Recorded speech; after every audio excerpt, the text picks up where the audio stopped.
నేను హిందువులై పుట్టాను, నేను హిందువుగానే చనిపోతా.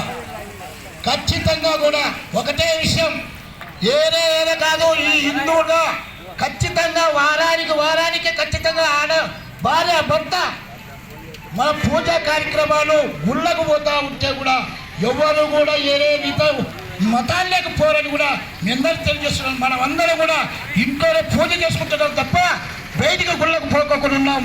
కాబట్టి మీరందరూ కూడా ఒకటే విషయం, మన ఆడవారికి అందరికీ కూడా చెప్పాలా, ఆడవారు అందరూ కూడా ప్రతి ఒక్కరి ముక్కోని దేవుడు అశ్వత్థనారాయణ స్వామి ఉన్నాడు, ఆంజనేయ స్వామి ఉన్నాడు, రామలింగేయ స్వామి ఉన్నాడు. వీళ్ళందరూ కూడా మన భార్య పిల్లల్ని అందరూ కూడా ప్రతి వారం గుడికి పోయే విధంగా చేస్తే ఎవరు కూడా మారరు అనే అభిప్రాయంతోనే మాట్లాడుతున్నానన్న ఈ అవకాశం ఇచ్చిన కమిటీ సభ్యులకు అందరికీ కూడా పీఠాధిపతి గారికి అందరికీ కూడా ప్రత్యేకంగా నమస్కారాలు తెలియజేసుకుంటూ ఇప్పుడు మన మేడం ఉపాధ్యాయులు సాయిరాం, అలాగే మన హిందూ మన మల్లేశ్వరం మేడం గారు మాట్లాడవలసిందిగా మనం చేస్తున్నాం.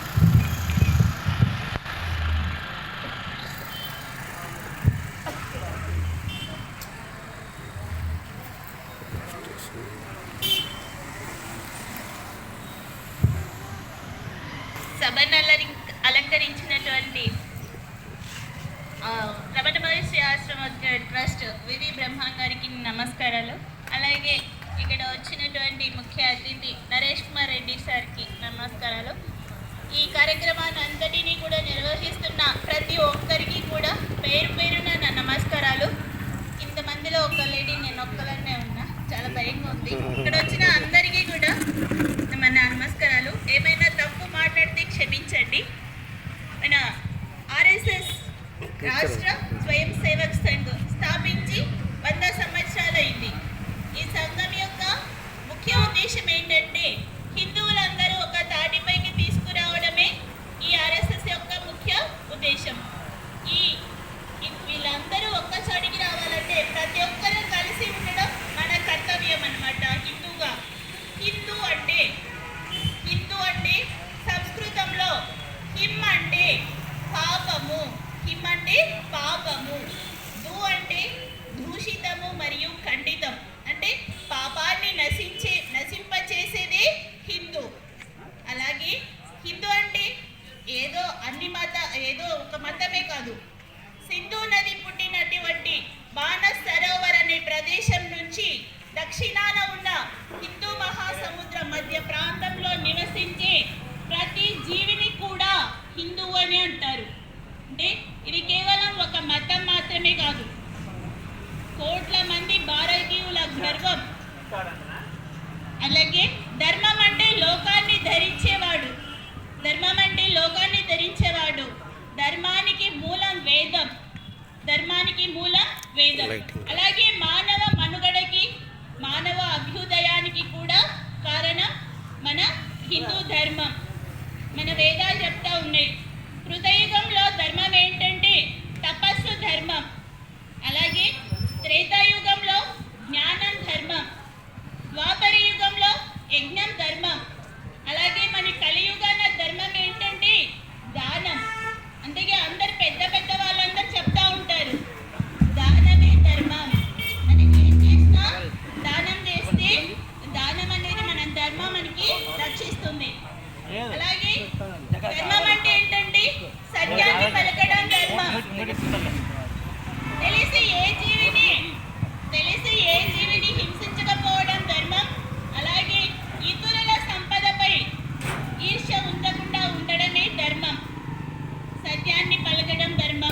మాత్రం ఇబ్బంది పడతారు. సమస్త మతాలన్నీ నా భారత మాత ఒడిలోనే సేద తీరుతా ఉన్నాయి.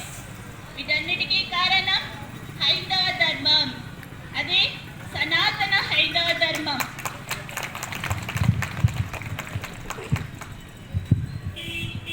ప్రపంచంలో 28 ప్రాచీన సంస్కృతులు కనుమరుగైన ఇప్పటి వరకు కూడా భారత సంస్కృతి అనేది చెక్కు చెదరలేదు. అంటే దీనికి మనం చాలా గర్వపడాలి. మన భారత సంస్కృతి ఎంత గొప్పదో మనందరం తెలుసుకోవాలి. అంతేకాకుండా 4000 సంవత్సరాలుగా మన భారతదేశాన్ని విదేశీయులు పరిపాలించినప్పటికీ కూడా, మన సంపద అంతా తీసుకుపోయినప్పటికీ కూడా మన భారత సంస్కృతిని తీసుకుపోలేదు. అంటే మన సంస్కృతి ఎంత గొప్పదో మనకు అర్థమవుతా ఉంది. మన హిందుత్వం అనేది ఒక మతం కాదు.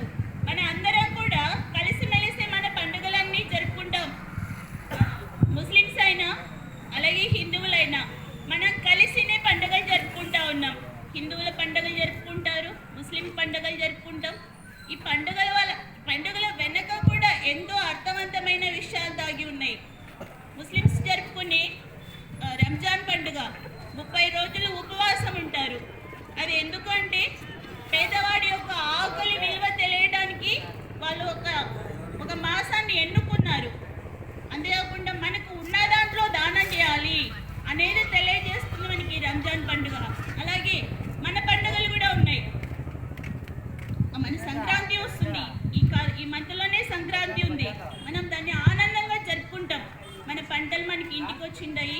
మన పంటల్లో కొన్ని పూర్వంగా మన పెద్దవాళ్ళు చేసేవాళ్ళు జొన్న కంకులు, వరి కంకులు బయట వసారాలో కట్టేవాళ్ళు. ఎందుకు? మన ధర్మం చెప్తా ఉంది, ఎదుటివి పక్షుల యొక్క జంతువుల యొక్క ఆకలి తీర్చండి అని. ఇవన్నీ కూడా ఈ నైతిక విలువలన్నీ కూడా ఇక్కడ ఉన్న ప్రతి పేరెంట్ కూడా, ప్రతి యువత కూడా మీరు మీ పిల్లల నుంచి నేర్పించండి. ఇదొక్కటే మేము కోరుకుంటాం. ఎందుకంటే మీ దగ్గర ఎంతసేపు ఉంటారో పిల్లలు, మా దగ్గర కూడా అంతసేపు ఉంటారు. మేము నేర్పించే మాటలు మీరు ఆచరణలో పెట్టించండి. ఈ హిందూ ధర్మం అనేది మన సంస్కృతి. పాశ్చాత్య దేశాలు, బ్రిటిష్ వాళ్ళు 400 సంవత్సరాలుగా మనల్ని పరిపాలించిపోయినారు. కానీ వాళ్ళ సంస్కృతి విడలేకపోతా ఉన్నాం. మనం స్వాతంత్రం తీసుకొచ్చుకొని 75 సంవత్సరాల పైన అవుతా ఉంది. కానీ ఆ వెస్ట్రన్ కల్చర్ ఎందుకు మానలేకపోతా ఉన్నాం? మనం మన పిల్లల్ని నేర్పించాలి, మన సాంప్రదాయాలు నేర్పించాలి. గుడికి వెళ్తే మంచి డ్రెస్ సెన్స్ మంచిగా ఉండాలి, జడ వేసుకొని వెళ్ళాలి, బొట్టు పట్టుకొని వెళ్ళాలి. ఇవన్నీ మనం మన ఇంటి నుండి మన పిల్లల నుంచి నేర్పిద్దాం. ఇలాగా నేర్పిస్తే ఖచ్చితంగా ఏ దేశంలో మతం మార్పలేదు. హిందూ దేశంలో అంటే భారతదేశంలో ఎందుకు మార్పు? దీనికి కారణాలు ఏమి? ఇంట్లో వాళ్ళు ఎన్ని విషయాలు చెప్తా ఉంటారు. హిస్టరీలో మనకు తెలుసు. ఈ డ్రెస్ సెన్స్ అయినా కానీ, ఈ వ్యవహారాలు, ఆధ్యాత్మికత. ఎందుకు ఇండియాలో కొన్ని మతాలు మారుతారు? పాకిస్తాన్ మారదు, బంగ్లాదేశ్ మారదు, అమెరికా మారదు, ఇండియాలోనే ఎందుకు మారుతారు? దీనికి కారణాలు ఏంటి? ఇది నా ఆలోచన.